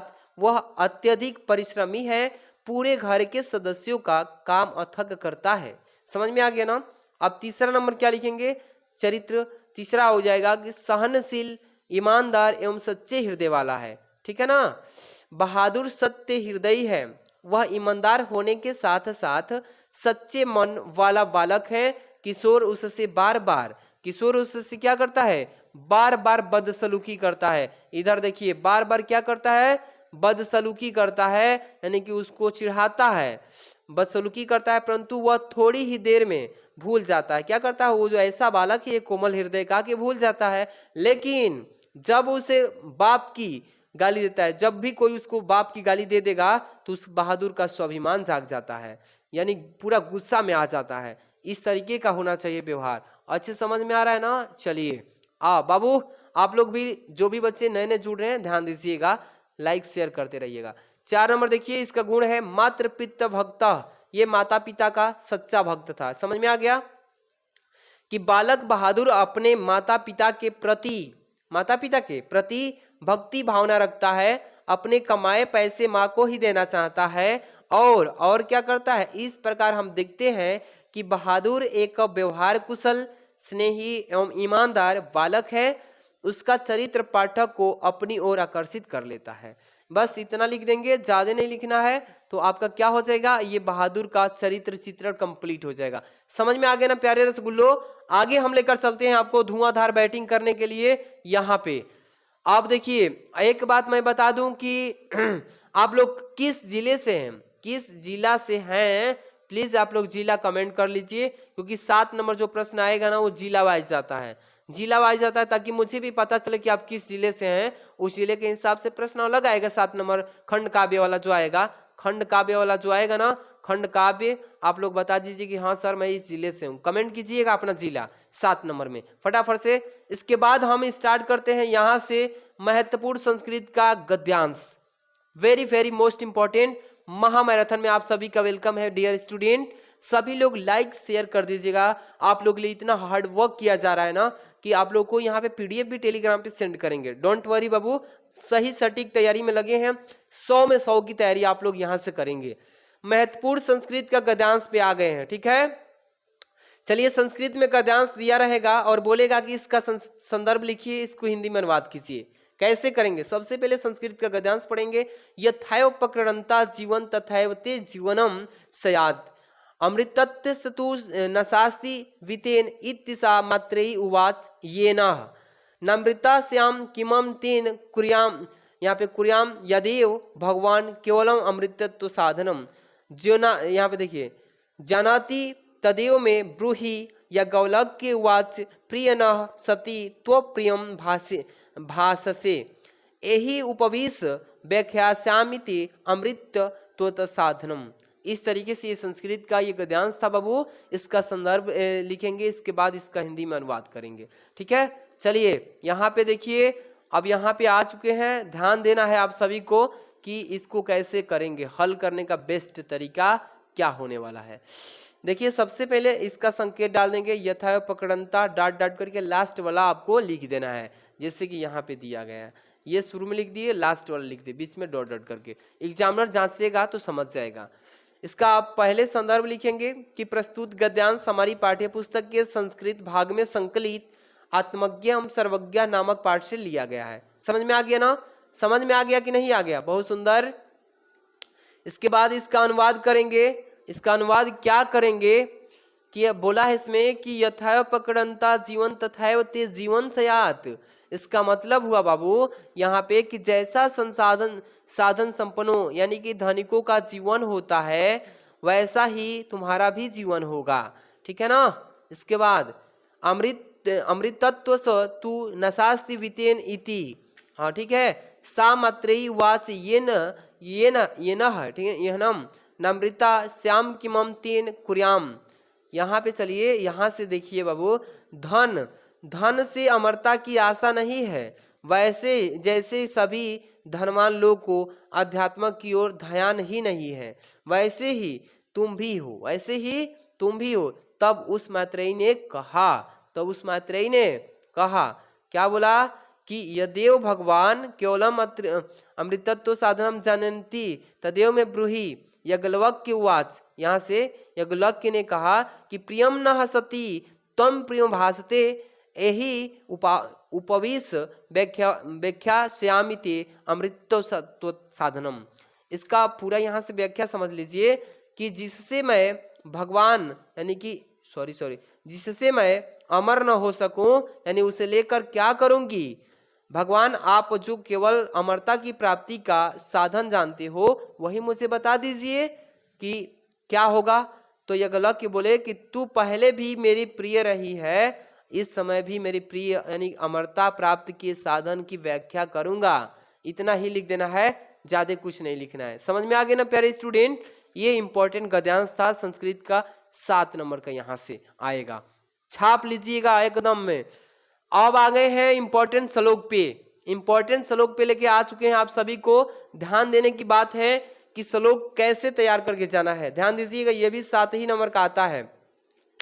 लिखा है कि सुखार्थिना कुतो विद्या कुतो विद्यार्थिना सुखम। सुखार्थी वा त्यजेत विद्यार्थी वा त्यजेत सुखम। ये बाबू आप देख रहे हैं ना, श्लोक है। इस श्लोक को हिंदी में अनुवाद करना है, और संस्कृत में सॉरी इसका संदर्भ भी लिखना है हिंदी में। चलिए सबसे पहले इसका संदर्भ लिखते हैं, यहाँ पे ध्यान दीजिए, मतलब बेस्ट तरीका बता रहा हूँ, एकदम धुआं धुआं कर देंगे पेपर के दिन 22 फरवरी को। वीडियो को जो बच्चे लाइक नहीं, प्यारा सा लाइक, चैनल पे हैं तो सब्सक्राइब कर लेना प्यारे स्टूडेंट। सबसे पहले इसका संकेत लिख लीजिएगा, सुखार्थी ना डॉट डॉट तैजेद सुखम, हो जाएगा ना। इसके बाद संदर्भ लिखेंगे प्यारे रसगुल्लो, क्या लिखना है कि यह श्लोक हमारी पाठ्यपुस्तक के संस्कृत भाग में संकलित सुभाषित रत्नानी नामक पाठ से अवतरित है। ठीक है ना, ये हो गया इसका श्लोक का संदर्भ। यहाँ पे इसका अब लिखेंगे हम लोग क्या, तो अनुवाद, सुखार्थिना कुतो विदा कुतो विद्यार्थिना सुखम, सुखार्थी व तहजेद विद्यार्थी व तहजेद सुखम, इसका आप अनुवाद कर लेते हैं। ठीक है ना, ध्यान दीजिएगा मेरे प्यारे रसगुल्लो।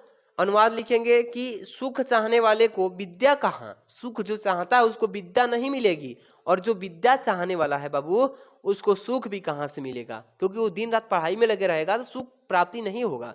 इसीलिए सुख की इच्छा करने वाले को विद्या प्राप्त करने की इच्छा छोड़ देनी चाहिए कि हाँ हमें सुख भी चाहिए विद्या भी चाहिए, नहीं मिलेगी विद्या। सुख चाहने वालों को विद्या की इच्छा ही छोड़ देनी चाहिए, अथवा विद्या चाहने वाले विद्यार्थी को सुख चाहने की इच्छा छोड़ देनी चाहिए कि भाई हमें विद्या चाहिए, विद्या जब चाहिए तो मेहनत करना पड़ेगा, तो सुख कहाँ से मिलेगा। मतलब यह है कि विद्या बड़े ही कष्टों से प्राप्त होती है, जैसे आप लोग बड़े ही कष्ट से पढ़ रहे हैं ना, अभी ये बड़ी ही कष्ट से प्राप्त हो रही है। ठीक है ना, इसीलिए जो सुख की कामना वाले हैं उन्हें विद्या अर्जन की आशा छोड़ देनी चाहिए, और यही विद्या अर्जित करना चाहते हैं तो सुख की इच्छा छोड़ देनी चाहिए। समझ में आ गया, ये श्लोक पढ़ के चले जाना, छाप के आएंगे, धुआं धुआं मचा देंगे पेपर में। ठीक है ना, अब ये देखिए टॉपिक जो है काफी खतरनाक टॉपिक है, ये 9 नंबर का पेपर में आता है। कितने नंबर का, 9 नंबर का आएगा, ध्यान समझिएगा। ये प्रश्न संख्या 14 में रहता है, और आतंकवाद समस्या एवं समाधान इसी पे बताऊंगा। इसके ठीक बाद एक और बताऊंगा, देख रहे हैं ना, पर्यावरण प्रदूषण की समस्या एवं समाधान, एकदम टाप लेके आए हैं, पेपर में फाड़ के आएंगे नहीं, आग लगा देंगे, कह रहे हैं गारंटी। इसको बताने के ठीक बाद यहाँ पे आपको पूरा ग्रामर का सेक्शन छाप दिए हैं, एकदम भड़कने की कोई बात नहीं है। महा मैराथन चल रहा है, सभी लोग जुड़ जाइए, शेयर कर देना अपने दोस्तों में कि हिंदी में टेंशन नहीं लेना है। अब डीके सर क्लासेस पे एक हिंदी की वायरल वीडियो आ चुकी है, पूरा हिंदी की वीडियो एक ही वीडियो में 1 शॉट खत्म, महा मैराथन। सबके पास शेयर कर देना ताकि उनको हेल्प मिल जाए, जो बच्चे कमजोर हैं, कह रहे हैं कि कुछ भी तैयारी नहीं है, तो भेज देना। चलिए अब शुरू करते हैं आतंकवाद समस्या एवं समाधान पे। ठीक है बाबू, सबसे पहले लिखेंगे आतंकवाद का अर्थ क्या होता है। आतंकवाद का अर्थ क्या होता है लिखेंगे आतंकवाद यानी कि पूर्णतः यहाँ पर देखिए अनर्थकारी होते हुए भी अर्थ से भरी कद का है, यानी क्या है, भरी कद का है, जिसे क्षेत्रवाद यानी जातिवाद यानी कि देखिए मजहबवाद और संप्रदाय यानी कि संप्रदायवाद का यह बड़ा भाई कहा जा सकता है। समझ में आ गया ना। अब देखिए तात्पर्य यह है कि इन सभी वेदों का यानी कि विभत्य रूप आतंकवाद ही है। क्या है, इसी तरीके से लिखना है, बताएंगे ट्रिक कैसे लिखेंगे। यह तो विघटनकारी तत्वों द्वारा यानी कि स्वार्थधन होकर किया गया सामूहिक यानी कि हिंसात्मक प्रयास है, जिसे राष्ट्रद्रोह के प्रति राग और देशभक्ति के प्रति यानी कि देश भाव मुख्य रूप से रहता है। देखिए आप चाहें तो इतना नहीं लिख करके भी 4 लाइन भी लिख सकते हैं आपको, लेकिन हेडिंग एक भी नहीं छोड़ना है बाबू। सभी लोग ये ध्यान रखना, ये आतंकवाद का अर्थ इतना लिखेंगे। इसके बाद अगली हेडिंग होगी आप सभी के लिए, ध्यान दीजिए, आतंकवाद के कारण और उद्देश्य, कि आतंकवाद किस कारण से फैल रहा है, इसका क्या उद्देश्य है, ये हेडिंग डाल के छापना होगा। क्या लिखेंगे कि अर्थ के अंतर्गत प्रस्तुत आतंकवाद के स्वरूप के आधार पर इसके कारण और उद्देश्य स्पष्ट है। आतंकवादी व्यक्ति, यहाँ पे लिखेंगे आतंकवादी व्यक्ति मात्र एक माध्यम होता है, उसके हाथ और हथियार किसी दूसरे के होते हैं, उसे दिशा भी दूसरे व्यक्ति बताता है, उसे क्या करता है, दूसरा ही व्यक्ति बताता है। और आतंकवाद भी एक पत्थर ही है जो जाति धर्म भाषा तथा क्षेत्र आदि को माध्यम बनाकर यानी कि प्रगति पथ पर क्या होता है, गतिरोधक बनाकर रखा जाता है। समझ में आ गया। अब देखिए गतिरोधक पूरे देश में यानी कि अस्थिरता पैदा करता है। समझ में आ गया? ये हो जाएगा हेडिंग। इसके बाद अगली हेडिंग बाबू आप लोग के लिए इतना मेहनत किया गया है ना कि एकदम छाप देंगे, अच्छे से तैयारी करके जाएंगे, तो बढ़िया से तैयारी करके रख लीजिए। भारत में आतंकवाद, अगली हेडिंग क्या है? भारत में आतंकवाद लिखेंगे। आतंकवाद की आग से सर्वाधिक पीड़ित देश भारत ही है।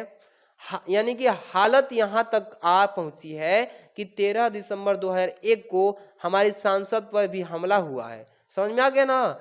इससे देखिए, इसमें पाकिस्तानी यानी खुफिया एजेंसी ISI के हाथ यानी होने की पुष्टि हुई थी। उसी ने पाकिस्तानियों ने किया था। ऐसा ही मामला जम्मू कश्मीर यानी कि विद्यमान सभा पर भी हो चुका है। देख ही रहे हैं आप, हमारे भारत में आतंकवाद का सिर यानी कि सिर दिनों ही दिन उठता जा रहा है।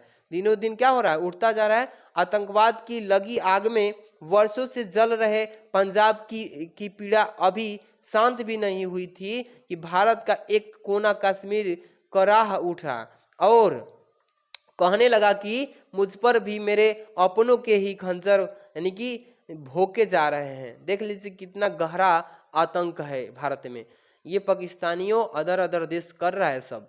देखिए, आतंकवाद के अंत का उपाय क्या है कि आतंकवाद कैसे खत्म होगा, इस पे, ठीक है ना? ये हेडिंग जरूर डालिएगा। आतंकवाद के अंत के लिए हमें युद्ध स्तर पर जूझना पड़ेगा, यानी लड़ाई लेना पड़ेगा। आज सद्भावना के प्रसार की आवश्यकता है। युवा पीढ़ी यानी कि युवा पीढ़ी जो यहाँ पे 2 बार लिख दिए हैं, भटकाव के रास्ते पर हैं, उन्हें विश्व यानी कि विश्वास करिए, विश्वास में लिया जाए और उनमें देशभक्ति की भावना का प्रसार किया जाए। आतंकवादियों से किसी प्रकार समझौता राष्ट्र के लिए घातक सिद्ध होगा। समझ पा रहे हैं ना? ये इसके बाद लिखेंगे कि आतंकवाद के यानी कि आश्रयदाता पर भी, यहाँ पे आगे चलेंगे, आश्रयदाता पर भी यहाँ पर देखिए देशद्रोह का आरोप लगाकर कहीं सजा दी जानी चाहिए। समझौता सर काट सकते हैं लेकिन सर झुका नहीं सकते के सिद्धांत से प्रेरित हो ऐसा समझौता कठिन हो सकता है किंतु असंभव नहीं। देख सकते हैं ना? ये आतंकवाद पे एकदम छाप के जाना बाबू। लास्ट में उपसंहार एकदम छोड़िएगा मत। ये वाली हेडिंग छोड़ेंगे तो आपका नंबर काट देगा एग्जामिनर। इतना लिखना ही पड़ेगा। लिखेंगे आतंकवाद और भारत क्रमशः मृत्यु और जीवन जैसे एक दूसरे के समान सामने है। अतः प्रत्येक जनता का उदायित्व है यानी उत्तरदायित्व है कि वह इसको समाप्त करने के लिए अंत तक संघर्ष करें यानी लड़ाई लें। यदि हम चाहते हैं कि हम और हमारा भारत यानी कि शांतिमय रहे, कोई भी विवाद न हो, तो अहिंसा के पथ पर चलें और अन्य बड़े देश की भांति प्रगति के पथ पर चलें। ठीक है ना? और अन्य बड़े देश की भांति प्रगति के पथ पर चले तो भारत के जन मतलब पूरा लोग का यह नैतिक कर्तव्य बनता है कि वे आतंकवाद के विरुद्ध आवाज उठाएं। समझ में आ गया?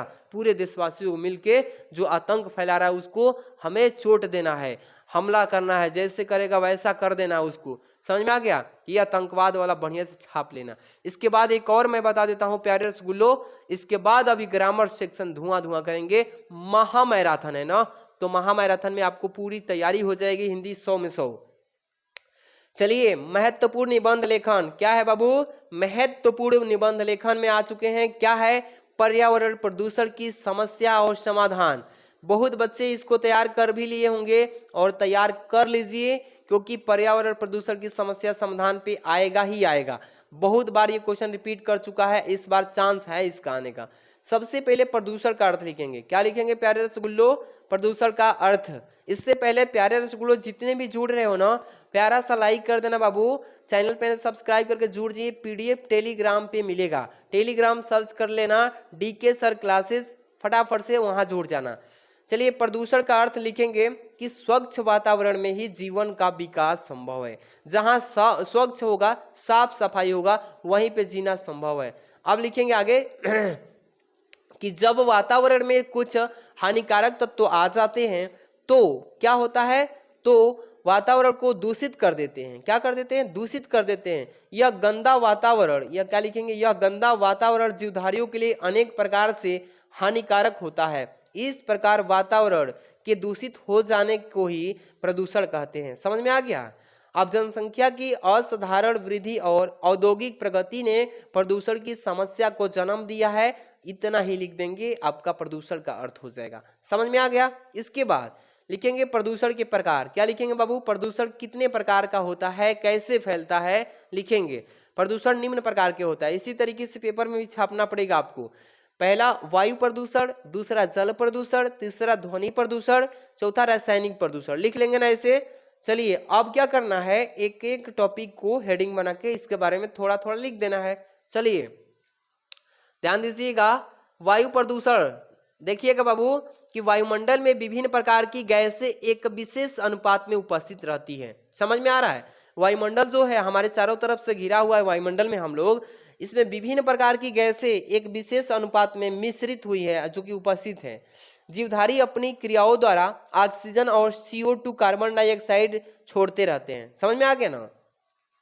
अब देखिए हरे पौधे प्रकाश की उपस्थिति में कार्बन डाइऑक्साइड लेकर और ऑक्सीजन निष्कासित करते रहते हैं। आप भी जानते हैं ना? हाँ, इससे वातावरण में ऑक्सीजन और कार्बन डाइऑक्साइड का संतुलन बना रहता है ना? इतना वायु प्रदूषण के बारे में लिख देना है। अब इसके बाद जल प्रदूषण।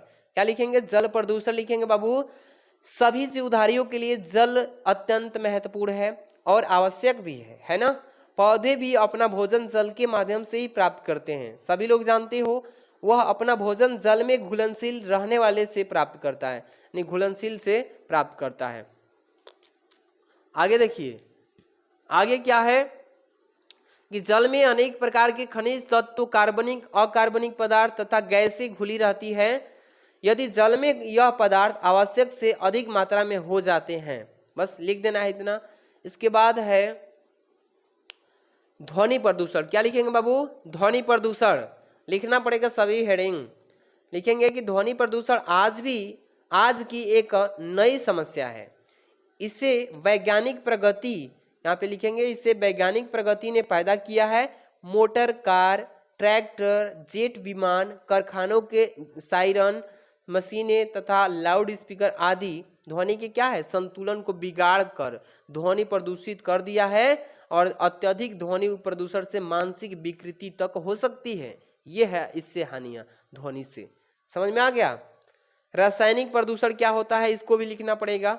लिखेंगे हेडिंग रासायनिक प्रदूषण में कि कारखानों में बहते हुए विशिष्ट द्रव्यों के अलावा यानी खदान की उपज में वृद्धि की दृष्टि से प्रयुक्त कीटनाशक दवाइयां से और रासायनिक खादों में भी स्वास्थ्यमय पर प्रतिकूल प्रभाव पड़ा है।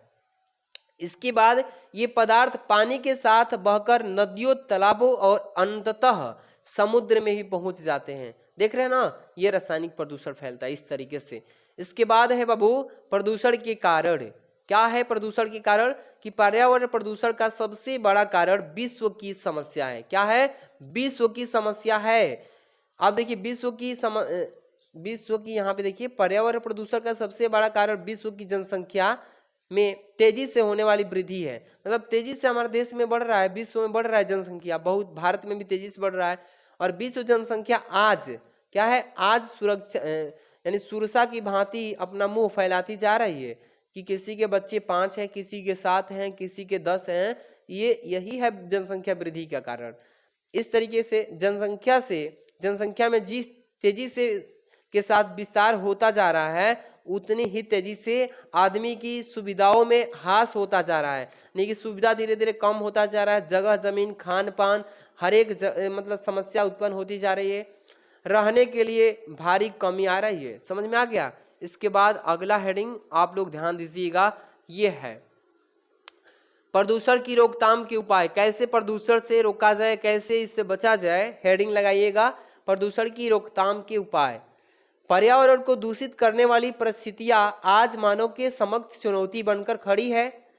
यह देखिए, वातावरण को दूषित करने में सभी जिम्मेदार हैं, अतः इसका निदान भी हम सबको ही मिलकर के करना पड़ेगा। लिखेंगे इस तरीके से, हमारे प्राचीन ऋषि मुनियों ने इस समस्या को गंभीरता से समझा था। पहले के जमाने के जो लोग थे इसके बारे में जानते थे और समझ लिए थे, इसलिए उन्होंने यज्ञ की सृष्टि की थी। क्या किया? यज्ञ की सृजना किया था। और यज्ञों में प्रयुक्त घी, तिल आदि के कारण वातावरण भी शुद्ध रहा करता था। समझ में आ गया ना? ये था पहले के जमाने में। लास्ट में आपको क्या लिखना है बाबू? उपसंहार। ये हेडिंग जरूर लिखिएगा किसी भी आप निबंध को लिख रहे हैं तो, कि उपयुक्त उपायों में से हम वातावरण को शुद्ध बनाए रख सकते हैं। पर्यावरण प्रदूषण की समस्या सारे विश्व में है, इसमें कोई भी देश या क्षेत्र बच नहीं सकता है। अतः इस समस्या को सामूहिक रूप से सुलझाने का प्रयत्न करना ही चाहिए। बस इतना लिख देंगे। आपको मैंने 2 इंपॉर्टेंट निबंध भी बता दिया ना। आप लोग महामैराथन क्लास को ज्वाइन होकर अच्छे से तैयार कर लीजिए। अब देखिए, ये ग्रामर में कुछ इंपॉर्टेंट क्वेश्चन बता देता हूं जो कि आप लोग खुद पढ़ लेना, ठीक है। सबसे महत्वपूर्ण मुहावरा लोकोक्तियां। पहले नंबर अंधे की लाठी, इसको पढ़ लेना। अंधे की लाठी 15 बताऊंगा, अंधे की लाठी पढ़ लीजिए। अपना उल्लू सीधा करना, इसको पढ़ लेना बाबू। तीसरा देखिए, अपने पैरों पर खड़ा होना, अपने पैरों पर खड़ा होना, इसको पढ़ लेना। 4 नंबर आंखों का तारा होना, इसको भी पढ़ लेना। 5 नंबर गागर में सागर भरना, इसको भी पढ़ लीजिएगा। 6 नंबर दाल में कुछ काला होना, इसको भी पढ़ लेना। इसके बाद हाथ पांव फूलना, इसको भी पढ़ लीजिएगा। 8 नंबर हाथ पांव मारना, इसको भी अच्छे से रिवीजन कर लेना बाबू। 9 नंबर पापड़ बेलना को भी अच्छे से पढ़ लेना। इसके बाद 10 नंबर आग बबूल होना। इसके बाद ये देखिए 11 नंबर ईद का चांद होना, ईद का क्या होना बाबू? चांद होना। 12 नंबर उल्टी गंगा बहाना। इसके बाद है 13 नंबर उल्लू सीधा करना, इसको भी छाप डालिएगा, 14 नंबर देखिए ऊंट के मुंह में जीरा, पढ़ लीजिएगा। 15 नंबर एक अनार 100 बीमार। ये 15 मुहावरा लोकोक्ति को पढ़ लीजिएगा। टॉप करके आएंगे 22 तारीख को। इसके बाद है महत्वपूर्ण अपठित गद्यांश। ये निर्धारित नहीं होता है, ये कहानी के बेस पे आता है। कोई कहानी दे देगा जो बिना पढ़ा लिखा होगा, मतलब ये अपठित का मतलब ही होता है जिसको याद पहले से नहीं करके रखना है, वो पहले से अपने से दे देगा। कोई जो पढ़ा लिखा ना हो, अपठित हो, उसको पढ़ के उसी में सेंसर देना होता है। तो ये फिक्स नहीं है कि कौन आएगा, आप लोग इसको अपने से हिसाब से कर ही लेंगे पेपर में, ठीक है। महत्वपूर्ण वाक्य संशोधन कर लीजिए। देखिए पहला है अध्यापक कक्षा में पढ़ा रही है, इसको शुद्ध कर लेना है। दूसरा है महादेवी वर्मा विद्वान कवित्री थी, इसको भी शुद्ध कर लीजिएगा। तीसरा देखिए एक पुरुष और एक स्त्री जा रही है, इसको भी पढ़ लीजिएगा। 4 नंबर देखना बाबू, मैं भोजन कर लिया हूं, इसको भी शुद्ध करना है।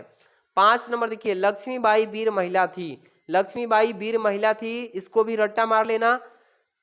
इसके बाद 6 नंबर कृष्णा और राधा नृत्य कर रहे हैं, इसको भी छाप डालना बाबू। 7 नंबर चाटा लगती ही उसका आंसू निकल पड़ा, ये 7 जो है इसको वाक्य संशोधन को छाप डालिएगा। इसके बाद आइए आपको हम लेकर चलते हैं महत्वपूर्ण रस छंद पे। जैसे कि महत्वपूर्ण रस छंद में क्या क्या पढ़ लेना है? श्रृंगार रस पढ़ लीजिएगा, रूपक अलंकार पढ़ लीजिएगा, दोहा पढ़ लीजिएगा, ठीक है बाबू। इसका भी मैं अलग से हिंदी का रस छंद अलंकार पे एक वीडियो लेके आ रहा हूं, पूरा टॉप करके आएंगे, ठीक है, पढ़ लीजिएगा। आगे देखिए बाबू, जितने भी वीडियो को लाइक शेयर नहीं किए लाइक कर देना, शेयर कर देना। एकदम इस वीडियो को 2-3 बार देख के तैयारी कीजिएगा, हिंदी में टॉप कर देंगे, ठीक है ना। देखिए महत्वपूर्ण शब्द युग्म, ये महत्वपूर्ण शब्द युग्म अच्छे से पढ़ के जाइएगा। पहला है अनल अनिल, दूसरा है अंबुज और अंबुद, इसको पढ़ लीजिएगा। तीसरा है अंश और अंशु, इसको पढ़ लेना बाबू। चौथा है श्रवण और श्रमण, इसको भी अच्छे से रिपीट कर लेना है, ठीक है ना। इसके बाद है 5 नंबर पुरुष और परुष, इसको भी छाप डालिएगा। 6 नंबर अंश और अंश, इसको भी पढ़ लेना प्यारे स्टूडेंट। 7 नंबर तरड़ी और तरुड़ी, इसको भी पढ़ लीजिएगा। इसके बाद 8 नंबर वहन और बहन, इसको भी छाप डालिएगा। बढ़िया से रिवीजन कर लीजिएगा, एकदम धुआं करके आएंगे 22 फरवरी को।